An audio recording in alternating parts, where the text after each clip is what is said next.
5 days on, over 120 innocents who lost their lives after attending a satsang in Uttar Pradesh's Hathras are yet to get justice. Several arrests have been made, including that of Dev Prakash Madhukar, the main accused in the aid of Bhole Baba, who addressed the gathering. But the self-styled godman continues to be on the run, despite many blaming him for this mishap. Instead of apologizing and taking responsibility, Suraj Pal continues to allege attempts to malign him.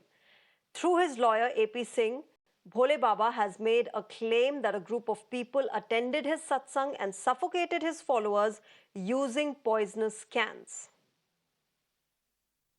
The major question that arises is that you've not gone to the SIT yet, you've not gone to the police yet, there isn't much proof. And when we asked you for proof in the press conference, you said you saw three people have seen it. How can that be substantial evidence? Other evidence will also come because it's a big criminal conspiracy hatched against Manav Mangal Milan Sadbhavna Samagam as well as Narayan Sakar Hari. इसमें कोई धार्मिक अनुष्ठान भी हो सकता है, कोई राजनीतिक षड्यंत्र भी हो सकता है, लेकिन वो जो करने वाले 15-16 युवक थे वो किसी के इशारे पर ही कर रहे थे. Meanwhile, eyewitnesses continue to nail Bhole Baba's lies. They claim that Suraj Pal and his security were to blame for the commotion which eventually led to the stampede. Sudhir ji, आपसे क्या पूछताछ की गई और किस तरह से आपके स्टेटमेंट रिकॉर्ड किए गए? अभी घटना के बारे में पूछा गया था कि आप वहाँ थे तो आपको किस तरीके से, किस कमी से, किसकी कमी से, यही सारी चीजें पूछी गई हमसे.